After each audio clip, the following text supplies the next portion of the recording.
A més de reportatge, vos quedareu morts. Som al cementeri de Montjuïc de Barcelona i avui farem turisme, necroturisme. Estic caga, però sempre on falla.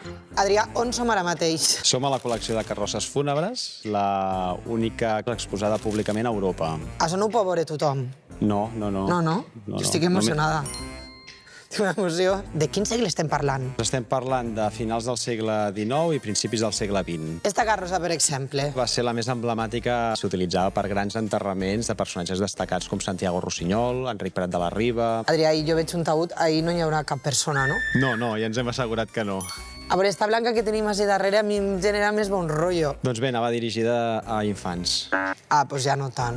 Julià, quan costa morir-se? La mitjana d'un enterrament senzill complet a l'estat espanyol és de 3.700 euros. A Barcelona, per exemple, va sobre uns 5.000 euros. I a Girona, per exemple, també 5.000, 6.000. Què és el que es pot fer i què és el que no es pot fer dins de la legalitat? La vella, la cerimònia, les flors, la tanatostètica, tot això és voluntari. Tots els productes i serveis funeraris se l'aplica un 21% de l'IVA. Són serveis i productes obligatoris per llei. O sigui, aquí hi ha una estafa absoluta. És una indústria on hi ha més de 1.000 empreses funeràries a tot l'estat espanyol, però són cingles que dominen el sector. Són multimilionaris. M'he colat en un tour de necroturistes catalans.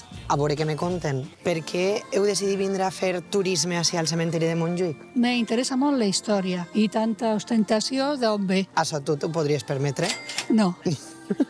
Jo estic mig mort, Per què està mig mort? perquè sóc un mort vivent. Vostè vol que li soterren, que li incineren, què vol que faci? No, jo tinc el meu cos donat A la ciència. Exacte, que faci el que vulgui. Que faci, no? Per això vostè... Hauria d'aprofitar tot, fer pinso pels animals, coses aquestes. Aquí qui està soterrat? Lluís Companys, president de la Generalitat. No sempre va estar soterrat aquí. No, van voler llançar les seves despulles aquí a la fossa. Per sort, la seva germana va pressionar perquè així no fos i les van enterrar en un nínxol i de forma clandestina les seves despulles van estar allà durant molts anys. No està pres... Sabia que era un mort que em volia matar. A vostè què és el que més li agrada? Les tombes, les criptes, les escultures? La gent que està a punt de morir. Vosaltres podríeu mantindre una cosa així? No, jo vull que em cremin. I les cendres què faríeu? Jo sota un ametller. I vostè què? Jo sóc una morera. Però sou parella? Sí. La morera i l'ametller al costat. Aquí qui està soterrat?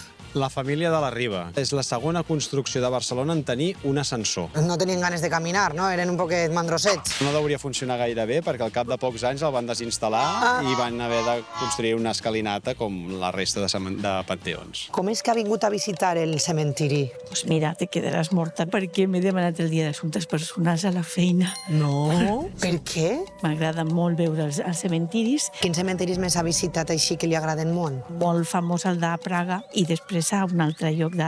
ara no me'n recordo. No li agradaria tant? Sí. Vale. I a més tinc una anècdota molt escatològica que no ho explicaré. Et vas cagar en el cementeri? Mal o menys.